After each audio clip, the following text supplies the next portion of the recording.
Hi, I'm Sophie Grace, and welcome back for Chapter 8 of Kristy's Great Idea, the first book of the Babysitter's Club by Anne M. Martin. If you haven't seen the previous chapters, I've just posted them, and I will be posting a chapter a day for the next few days. So, get comfortable, get a snack, and let's begin. Thursday, September 25th. Kristy says we have to keep a record of every babysitting job we do in this book. My first job through the Babysitter's Club was last Saturday. I was sitting for Jamie Newton, only it wasn't just Jamie, it was for Jamie and his 3 cousins, 4 kids altogether. Mrs. Newton didn't tell me that over the phone. Anyway, the kids were Jamie plus Rosie, who was 3, Brenda, who was 5, and Rob, who was 8. And boy, were they wild. Claudia didn't have an easy time of it at the Newtons, that was for sure. She called me on Sunday to tell me about it. I was almost glad I hadn't gotten the job. What happened was Mrs. Newton's sister, Mrs. Feldman, and her husband, and their 3 kids were visiting. The adults had gotten invitations to a show at an art gallery or something, so Mrs. Newton needed a babysitter for Jamie and his cousins. But somehow she forgot to mention that to Claudia, which wasn't at all like Mrs. Newton. Must have been because she's pregnant and thinking about the baby. Ordinarily, Mrs. Newton is honest and thoughtful. She always calls her babysitters if there are any changes in plans. Once, she even called when Jamie had come down with a cold to ask whether I still wanted to come, since I might risk getting it from him. But things must have been slipping from Mrs. Newton's mind, because when Claudia showed up that Saturday, 4 children were waiting for her, and there was a whole bunch of problems. Jamie and Rosie apparently didn't like each other. Brenda was cranky, very cranky, because she was getting over the chickenpox, and Rob hated girls, which included Rosie, Brenda, Jamie's mother, his own mother, and girl babysitters. When Claudia stepped into the living room, Rob was sulking on the end of a couch, muttering things like, "Stupid girls, why do we have to have a girl babysitter?" Brenda was crying and clutching Mrs. Feldman around her legs, which made it hard for both of them to get around, and Rosie and Jamie were fighting. Rosie was trying to yank something out of Jamie's hand. "That's mine!" Jamie yelled. "No, it's not. It's mine." Rosie made off with her prize and charged up the stairs. Jamie ran after her. It's not. It's mine. Mine. Mine. Mine," shouted Jamie at the top of his lungs. Claudia said that the house was practically shaking. "Girls don't play with trucks. That's my moving van. Give it." "No." Since the adults hadn't left yet, Claudia wasn't sure whether she was supposed to break up the fight or let one of the parents do it. Just as she was about to dash up the stairs, Mrs. Feldman managed to unwrap Brenda from around her legs and chase after Jamie and Rosie. She took each one by hand and walked them downstairs, explaining patiently, "Jamie, sometimes girls do play with trucks. Rosie and Brenda do, but Rosie, you don't have a moving van like this one. You must have gotten confused. It belongs to Jamie." "See," Jamie said. He stuck out his tongue. Rosie stuck hers out too. "So, we'll get your dump truck out of the goodie bag," continued Mrs. Feldman. "You brought 3 trucks with you, remember? Now, maybe you and Jamie can play together nicely." Jamie and Rosie looked at each other suspiciously. Brenda burst into tears again and grabbed hold of her mother.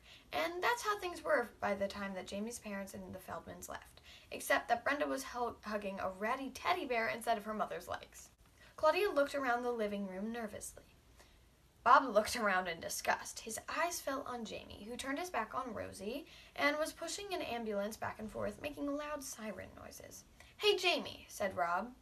"Let's get away from all these girls, okay?" He glanced defiantly at Claudia.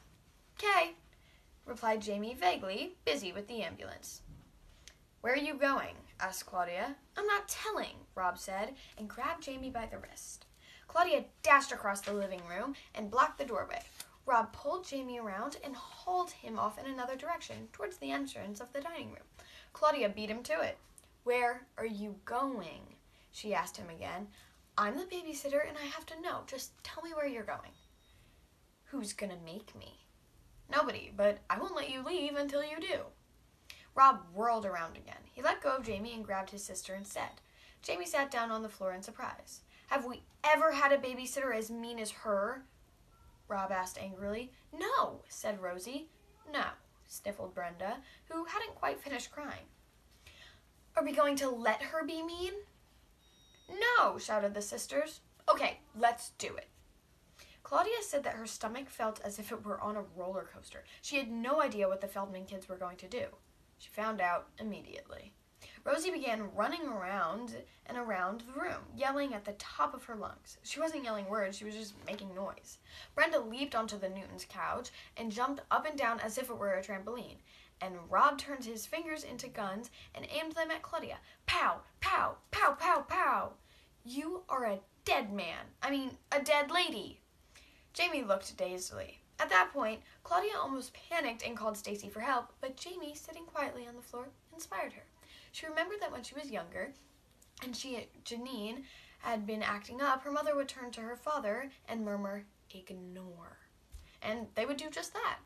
Claudia decided to try it on the Feldmans. She sat on the floor next to Jamie, reached for a copy of The Tale of Peter Rabbit, lying abandoned by an armchair, and began to read to him. Jamie rested his head against her shoulder. Thump, thump, thump went Brenda.